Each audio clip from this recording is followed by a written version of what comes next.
Yo, long time no see again. What a surprise. So, this one's going to be a bit different because it's going to be sort of a longer explanation of how I made this instead of me going over one specific process.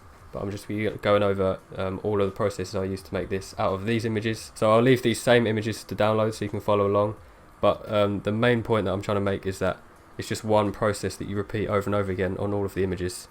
And yeah, so it should work with any image. First step is the layout, so I'm going to hide all of them and go through them one by one, sort of lay them out on the canvas. So first one is just the sort of desert, I don't know what, the dunes. So I think the back of this is mainly what I wanted to use it for, so I'm just going to lay that out there. It can be rough, I can move everything about. That's what's good about this, is that once you have something, it's not final. So the second one, I'm just going to do the same thing, maybe lower the opacity so I can see both images.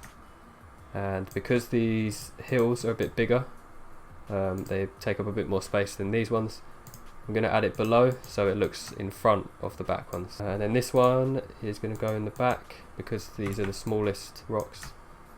So just going to put that there for now. You just want to get a basic idea of what you want everything to look like. And as I said, you can move everything around afterwards. Even more desert dunes, I think they're called dunes. Just slap them there for now, doesn't matter. And then these rocks here I was thinking to add into the back, so I'll just put them there for now. And then more dunes. And it really doesn't matter where everything goes.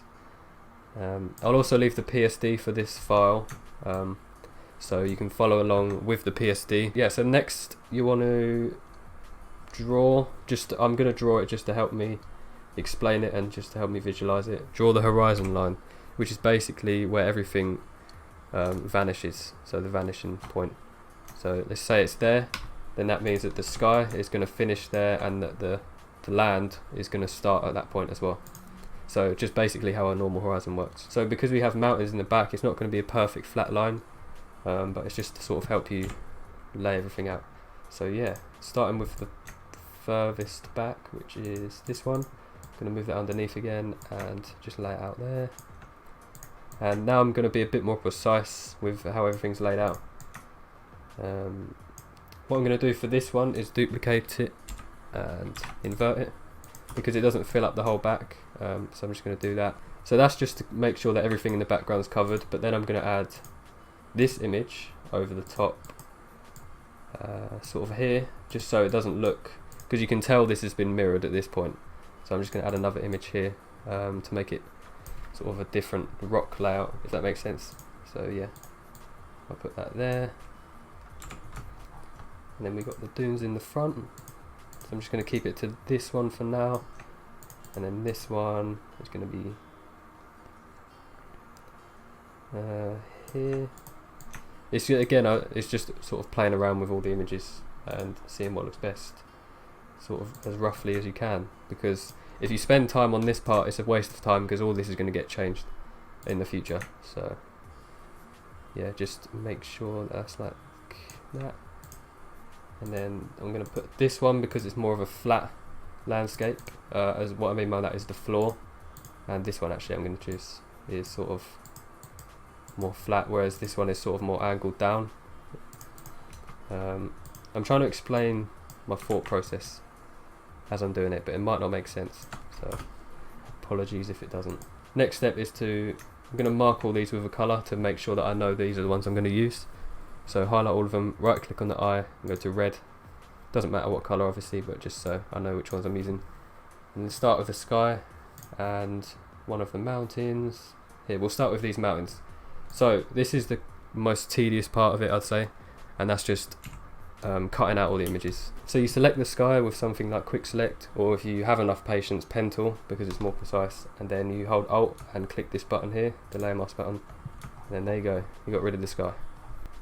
And then I'm just going to go with a black brush over the top to rub out these areas here. So a black brush will hide areas of the photo and a white brush will reveal them. That's what a layer mask does. And then I'm going to do the same for this one here.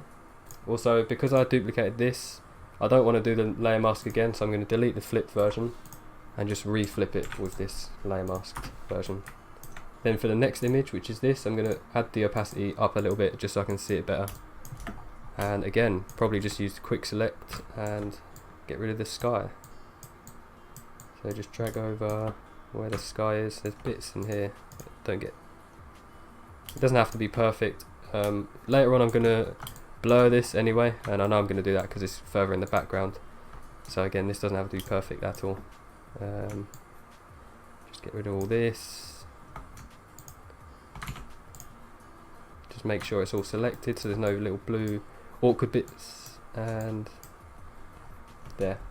Alt and click this button again to get rid of it in the layer mask, and then again with a black brush just paint over these edges that don't get included. So just to see how it looks, I'm going to add all these, I'm just going to select all these with clicking the top one, holding shift, clicking the bottom one, and then making the opacity 100, and then I'm going to move this underneath these two, and I'm going to move it above the flipped version. Just going to reorder the layers, and okay, next image is this one. So that's just the same process. Just going to use quick select and select the sky like that. Alt and backspace, click that, and then move it to a position. Now you can be more precise with the layout of it all, where none of this awkward road and all these bushes and whatever they are, whatever you don't want to include, just hide it with an image. That's the easiest way. Like that. That should be good. Next one, this one, put the opacity to 100 so I can see it. Quick select and bang, paint over the sky. Now in this case I've painted over everything by accident. I don't know why it did that, but okay, so I've just seen my layer is red, and that is because I press Q. So if you just press Q, that'll make the layer red. If you ever wonder why that does that, there you go. Now that the layer isn't red and it's working as it should be, I'll just drag over the sky. And for example, if you get a bit which sort of extends over the mountain that you want to keep, if you just hold Alt on the quick select tool, or just click this -1 here, it will get rid of the area that you've accidentally selected. So that's a good way to sort of zoom in and touch up areas. And now I'm going to press Alt and this button again, and for this one I'm actually going to press Control T and edit how it looks. So first thing I'm going to do is make it bigger so it takes up more room and the edges aren't as prominent, and then rotate it to the left so it reveals more of the left side of the orange, because otherwise it would be like this where the right side was shown and the left side was hidden. So just rotate it and make sure it's all shown like that. And I think this is the last image, and for this I'm going to do something a little bit different. So I'm going to, well, the same thing applies with the opacity, just make it 100. And then I'm going to invert the layer mask first, so just press Alt and press the layer mask button, and then with a white brush set to 0% hardness and quite big like this, I'm just going to paint over where I want it to reveal. Something isn't lined up properly, so I'm just going to press Control T and realign it. Sort of here will do, and then with a black brush I'm just going to paint over where I don't want it to reveal. So I'm just going to try and blend it with the image, the other images, as best as possible. This is mainly for the foreground, so it's just going to be the bottom area here, and that's looking good like that. Next step is going to be touching up this one here. Because these two aren't perfectly aligned, I'm going to go into the layer mask of this rock here, and I'm literally just going to paint over what I don't want to be seen with a black brush so it's not seen. If I accidentally get rid of this main rock that I want, I can just paint over with a white brush by pressing X to invert these colours here, and paint over again like that. Now because I've removed the background, if I paint over an area it will reveal the background as well, because I've already added the layer mask and I'm painting over the same layer mask. So I'm going to go back a few steps, and I'm going to add this to its own group by making a new layer, selecting the new layer in this, and then pressing Ctrl G, make it into a new group, add a layer mask. And now if I paint over this group layer mask instead, I can always go back, press X, paint over again, and the sky won't be revealed because the layer mask for the sky is inside the group, whereas I'm editing this layer mask. Hopefully that makes sense, but it's just a way to, if you want to avoid merging layers and making a new layer mask that way, you can just group them instead, and it works the same way. And I'm going to try and line it up with this mountain here, so like that. I'm going to make my brush smaller, and I'm using a graphics tablet, but you don't really need one. You can use the pen tool if you want to be precise as well, doesn't really matter. There you go. Now this edge that is hard here, if I move it, you'll see that it's actually the layer in front of it that's causing that. So what I'm going to do is go to this and just quickly paint out this area on the layer mask like that, and then reveal this with the white. Okay, so now I can go back to this layer and paint over white where I rubbed out by accident, which is there. Try and match it up to the curve of the mountain underneath. It's not perfect, but you can tell it's a mountain there and a mountain there, so that's good enough. Next step is the sky. Just going to move it upwards so you can see a bit more clouds. And this is where I'm going to start with matching all the colours up. The sky is a good place to start because that's where you can set the tone of everything. So I just went ahead, sorry. So the gradient map is what I'm going to be using. So click this half-filled circle, bottom right of your, next to the layer mask, just bottom right circle. And this is where all the image adjustments are. If you click gradient map, might look weird at first. It might depend on what colours you have selected. But the main thing you want to do is just drag it above the sky. Hold Alt and click in between the two layers when you see this little icon here, and that will just click the gradient map to the sky only and nothing else. As you can see, if I hide it, it will just affect that. So gradient map is just two colours, or it can be as many colours as you want. So if I add a middle one here, change it to red, you'll see what it sort of does. So the darker colours are on the left side, which is here, and that will just be the darker colour of the images will be affected by this colour. So the midtones of this image are now red, and here are the highlights. So the highlights of this image are now blue. So if I change this blue to white, the highlights are white. If I change the midtones to a green, midtones will change to green. If I swap these two round, the midtones will then be black and the shadows will be green. But because there's not too much shadow quality in this image at the moment, the greens aren't that seeable. If I move this green up, you'll start to see that the darkest areas of the image, hopefully, if I move this black up as well, there you go. So the darkest areas will start to turn green, and that's how gradient map works. So we can use it to set the tone of the sky easily. So the white is just going to be the main overall colour that you want to have. So it's going to be sort of yellowy, almost mustard colour, like that. And the dark tones are just going to be another darker orange. That's going to be the overall tone, the overall atmosphere of the rest of the images, and that's what we're going to match it to. Now, one thing that's usually prominent in a lot of desert pictures, if I just show you here, it's not prominent in this one, not prominent in this one. Of course, none of the examples are going to have it, but a sun. Obviously, the sun is obviously going to be there. That's how everything's lit up, and I think it would be good in this pocket here because there's a bit of empty space. So for that, I'm just going to use a sun flare from Google. There's probably better ways and better places you can find flares. I'm just going to use Google for the sake of it, but this one's usually good. I use this one quite a lot. I'm going to paste it above the sky and move it into position, which is there. Make it bigger so it covers up more. And then I'm going to set the blending mode to screen. And what that does is just remove the black background completely. So it's just the flare on its own. I now realise that this isn't the flare that I wanted, so I'm going to go back to Google, and this one's probably better because it's more hazed, it's more blurred out. So I'm going to hide the original one, move this one there, set it to screen,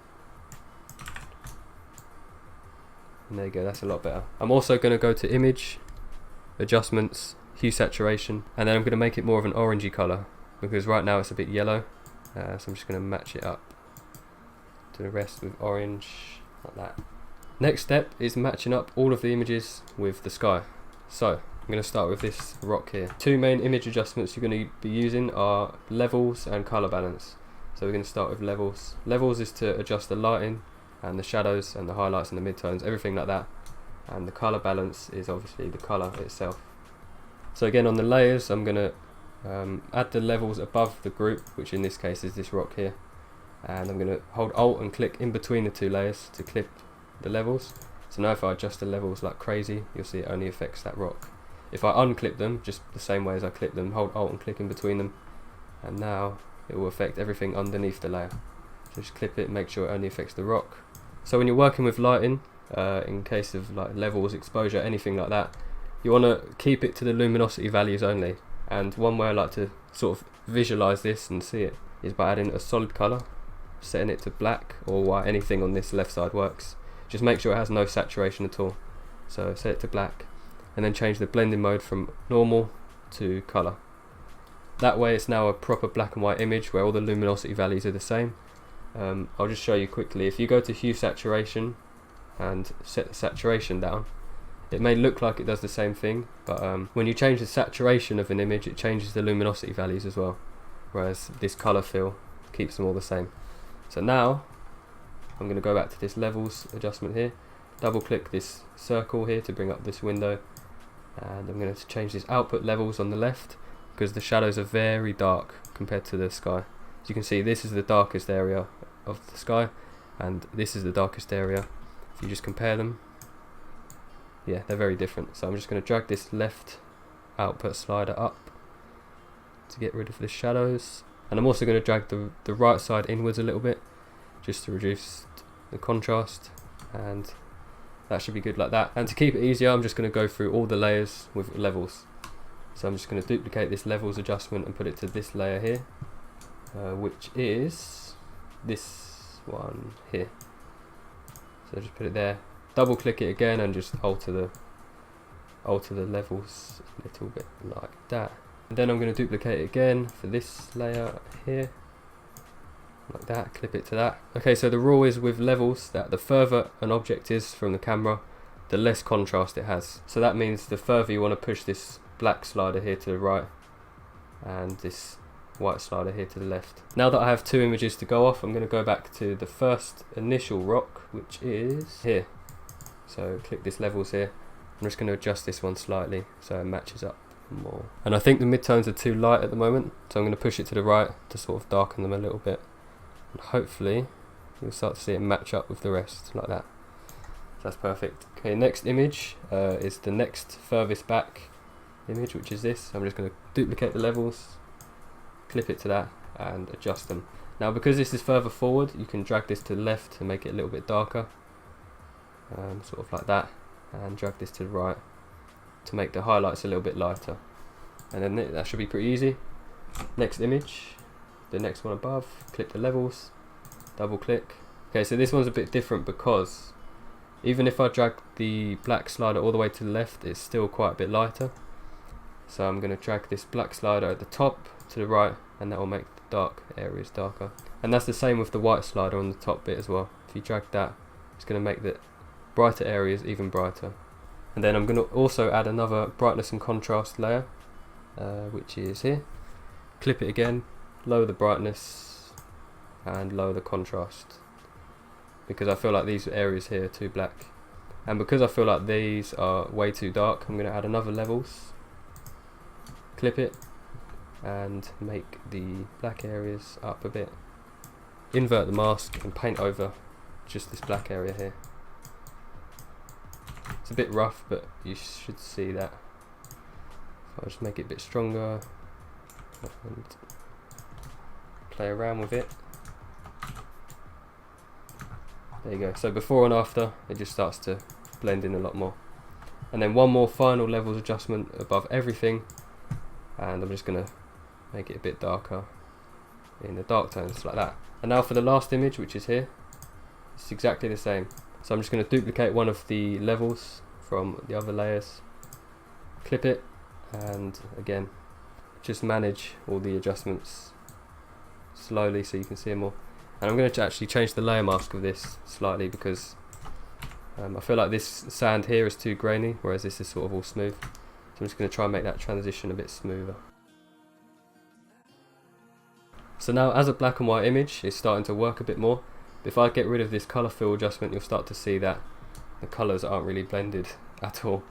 So I'm just going to keep it there for now, just to make my eyes less sore. But then on this rock here, so because we changed the levels of this entire layer, these two areas here got affected. So if I just go to this levels, you'll see, whichever one it is, this one, that these areas were a lot darker than these areas. So the levels affected this and sort of made it look out of place. So to fix that, I'm just going to do what I did before and add another levels adjustment, clip it in place, change the highlights to brighter and the midtones to darker, just to try and get less contrast as there was before. But also so you can see the rock texture if you were to zoom in. That sort of level's looking good. Then I'm going to invert the layer mask with Ctrl I to make it all black, and paint over with a white brush, just on these areas here. And as I'm sort of correcting this image, I'm just going back through all the layers and adjusting everything that I did initially, just so it looks perfect as a black and white image before trying any of the colour.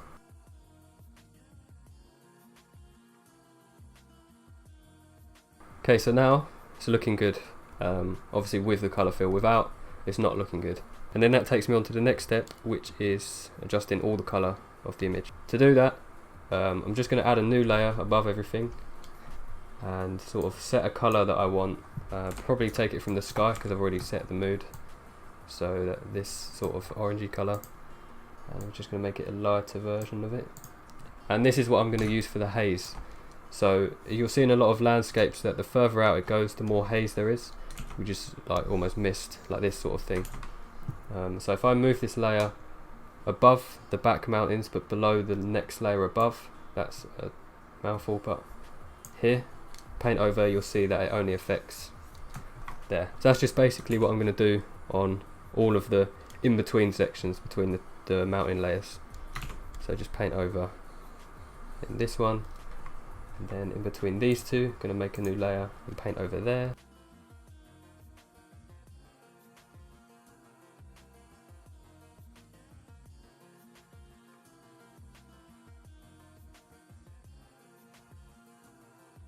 Generally you want to avoid this haze sort of effect in the foreground, because it sort of only happens when, I don't know, light diffuses as it, I don't know. But yeah, it only makes sense to have it in the back there. So now it's getting on to the colour. And for that I'm going to use Hue Saturation and Colour Balance. So to start on these back mountains here, it should be pretty easy because they're next to the sky. So it'll be easy to sort of match the levels of colour up. I'm just going to add a Hue Saturation, and that's in the same place as levels is, just in these image adjustments. So Hue Saturation, clip it to the layer, I'm going to click Colorize, and I'm going to set the hue to the same hue as the sky. I'll try and get it as perfect as possible. The saturation I'm going to try and get as close as possible as well. And the lightness should not need to be changed, but you can always make tiny adjustments, because the lightness is basically the levels adjustment. Then I'm going to lower the opacity just to keep some of the variation of the original image.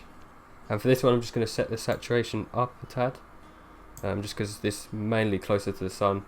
Above these two I'm going to add a colour balance, so that is in the same place as levels and Hue Saturation. It's just in this half filled circle. Click it, click colour balance, clip it to the layer. And the main thing that you want to change is the midtones, because that might be what's throwing you off, because you're mainly editing the shadows and highlights at the moment, so the midtones might be a bit off. So if you just change them to a more orangey colour, you'll see before and after it just corrects it a little bit. That doesn't mean you can't go into shadows as well and change them. As you see, just match it up to the sky as close as possible, and same with highlights, probably more yellow. There you go. Yeah, so you see it's starting to look a lot similar now. I'm going to copy this colour balance layer and put it to this layer again, and hopefully see before and after. Yeah, there you go. So it's matching a lot more, and I'm going to do the same with the layer above. Now zooming in to try and see this area here and how it looked, I've noticed this problem here, so I'm just going to fix that. And that's why it's always a good idea to zoom in as often as possible, because you see all these little details that when you're zoomed out you sort of just disregard it completely. So there you go. And now there's an area of white where nothing's showing at all. So on the layer below, which is this, I'm just going to reveal on the group over this area here. So now it's fixed, easy. So now on these three layers I have a Hue Saturation, which just does the overall colour, and a Colour Balance, which just does mainly the midtones but just sort of tweaks all the values. So I'm going to copy these two and paste them on the layers above, right click and create clipping mask to clip them both, and then adjust the levels. So I'm going to hide the colour balance for now, just to focus on the Hue Saturation. So this one's looking a bit orange, so I'm just going to make it more yellow a little bit, maybe up the lightness a little bit, and then with the colour balance it's a bit strong, so I'm just going to lower the opacity. Highlight both of these, copy them to the next layer above, right click, create clipping mask, and then this is where everything starts to come together. So Hue Saturation, probably make it a bit more orange as it's darker. So now we've done the levels adjustments, the color adjustments. Now is the blur or the field of view. So there's two ways you can do this. You can either merge the image and do it quickly with a field blur, or you could do each layer individually. So I'm going to do each layer individually just to show you that if you did want to do it, how you would. So you want to right click on a layer, rasterize it if it isn't rasterized, just make sure it's rasterized, so that you can go ahead and right click and apply a layer mask. So that means if you add any blurs on top, it doesn't blur the image and not the layer mask, it just blurs the whole image as a whole. So yeah, right click, rasterize layer, right click, apply layer mask, right click, rasterize layer, apply layer mask. Now with this one, because it's a group and there's two layer masks inside, you can't just rasterize it as one. So what I'm going to do is unclip these 4 layers from it, just for now. I'm going to merge this group by pressing Ctrl and E. Then I'm going to apply the layer mask, and then I'm going to reclip these 4 back to the layer like that. And last one, rasterize layer, apply layer mask. So now this might seem a bit pointless and annoying that I've just told you to do the opposite, but now you want to reconvert these back into smart objects. So right click, convert to smart object, and that's for all of the layers. So that means that if you add any blur, because it's a smart object, you can always go back in and edit the blur, whereas if it's just a rasterized layer, if you add blur to it, it's called destructive. It means you can't go back and change it. And that's why I did all the layer masks instead of using the rubber tool, because with layer masks you can always paint stuff back in, whereas rubbers you can't. Then that's all smart objects. So now I'm going to start in the back in the sky, and that's going to be the most blurred. So with the sky, I'm just going to merge the gradient map and the sky together, right click and convert to smart object. So for this blur I'm going to be using a blur called the field blur, and if you just go into filter, blur gallery, you'll see field blur there. That just means that you can add pins to the layer, and you can change the levels depending on whereabouts the pin is. So basically if I add a pin here and then add a pin to the left side, I can then change the left side to be less blurred, if you can almost see, and the right side to be more blurred. So I'm just going to hit cancel and go back into that. Now because this is sort of a uniform background, there's not really any mountains in front of it, or there is, but they're on separate layers and we'll do them separately. I'm just going to keep it at 15 for now, hit OK, and you get this weird sort of colour fringing on the edges. So I'm just going to press Ctrl T and make sure that doesn't happen by making it bigger and just setting it there. Now if you did want to go back in and change the blur, which I think I might because it's not strong enough, you can just double click this blur gallery text here and it will take you back in. Now for yours you should see the pins. For mine I don't know why, it might be a graphics driver issue, but I can't actually see any of the pins I put on. But that shouldn't be an issue for you. I'm just going to turn this up to 20, I think. Now if you did use quite a sharp lens flare, I'd say do the same to that layer, but because this is sort of already hazed, you wouldn't need to. I'm going to add a new layer underneath as well, make it a bit orange, make it a lot bigger, and make it fill up more of the sky. Set it to screen so it doesn't affect any of the dark areas. Image, adjustments, hue saturation, make it a bit more orangey and a bit less saturated, like so. Just to make it more harsh. You'll see before and after it makes quite a lot of difference. Okay, so for the next layer, that is this one back here, that's going to be closest to the sky, so I think I'm just going to copy this blur gallery from the sky, just by holding Alt and dragging this blur gallery text here to that layer, and you'll see, take a bit, now that's blurred. It might be a bit too blurred, but we'll come back to it. Then I'm going to do the same for the layer above, just Alt and drag, and then you'll see this will be more obvious that, yeah, there you go, it's blurred. So yeah, this is very strong at the moment. So I'm just going to go into the blur gallery text here. So this is this layer here. It's a bit strong at the moment, so I'm just going to double click in blur gallery and change the blur down a little bit. 12 should be good. Hit OK. And then again, Alt and drag onto this layer. This should be about 12. And then Alt and drag onto the next one. You can also Alt and drag these two circles here. That will just drag all the smart filters on an object. So if you have blur gallery and any other smart filters, it will drag all of them at once, but you can always drop down and select them one at a time. So the next one forward, it shouldn't be the same blur, it should be a bit less. So I'm going to drop down on the layer, click on, or double click on the blur gallery and make it a bit less. Now for the next layer, I'm not going to duplicate the same blur galleries. I'm going to add a new one, because for this it's a bit more obvious that there's some mountains in the back and there's some mountains in the front. and that is where you can control the field blur. So I'm just going to go blur gallery, field blur. So I'm going to click a pin at sort of the top area here, and you'll be able to see it when you click it. I just can't for some reason, and because it's further back I'm just going to make it 6, the same as before. And then I'm going to click sort of in the middle area here, and I'm going to make that less blurred, so maybe I'll put that to 0.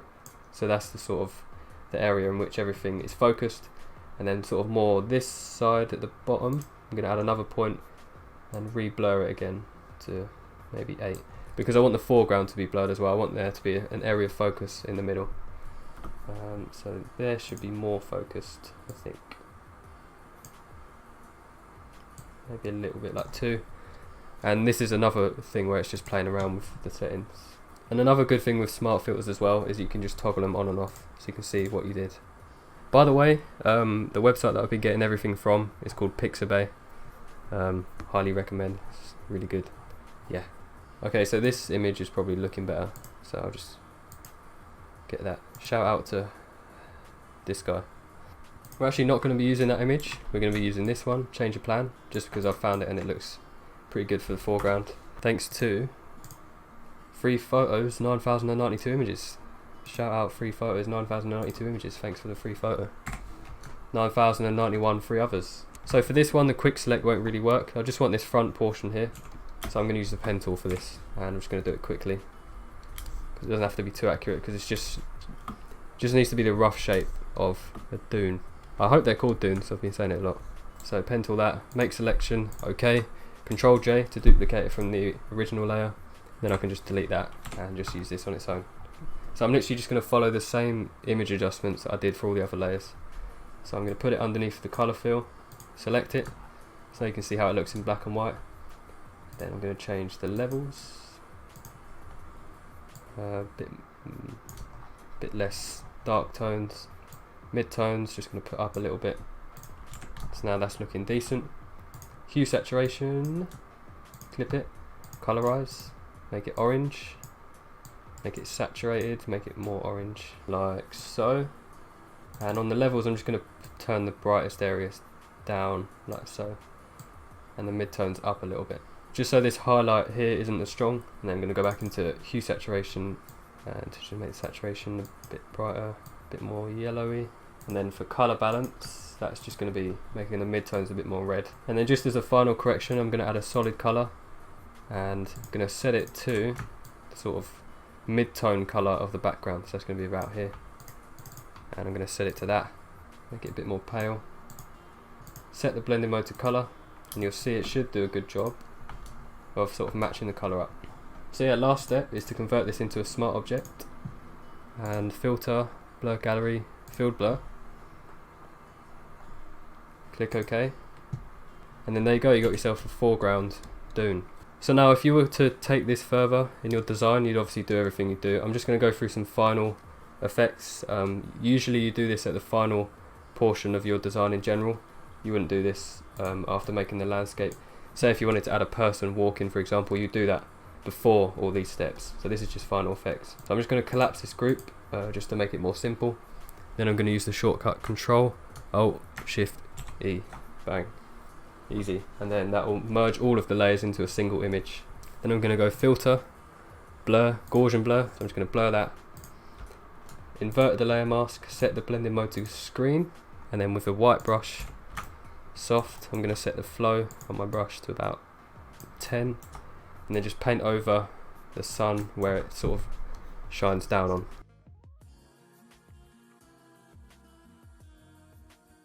And because you've set it to screen, it will add a bit more yellow tones to it, so that will give it more of a golden look.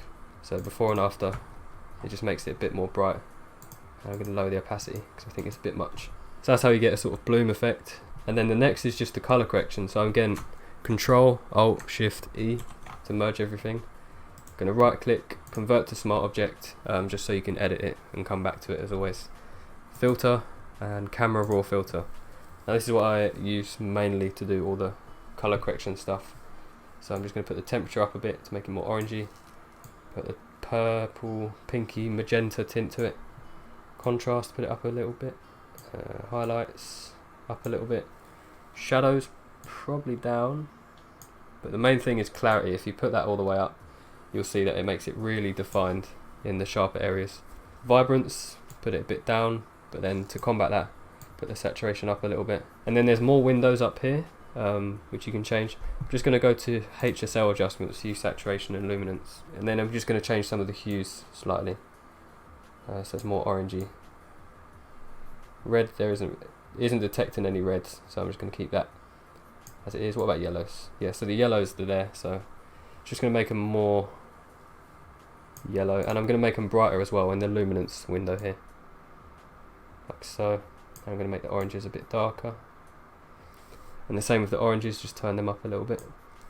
And then on the lens corrections, this is where you can add some defringing, some distortion like warp and stuff, but I'm just going to keep all that the same and add the vignette. So if you drag the slider to the right, you'll add a white vignette to it, as you can see, like a brighter vignette, and if you drag it to left, it'll add a darker one. So I'm just going to add a darker one just to sort of focus on this lighting area here. There you go. And then I'm just going to go back in the basic window and just alter some of these slightly. Hit OK, and you'll see before and after, it just makes it look a lot more harsh, like so. But yeah, hopefully this was informative at least, and hopefully it shows you the basics of photo manipulation. It's really easy. It's two layer adjustments. It's levels and color balance. As I said, all the images I used and the PSD for this will all be available for free. Thanks for watching. Peace.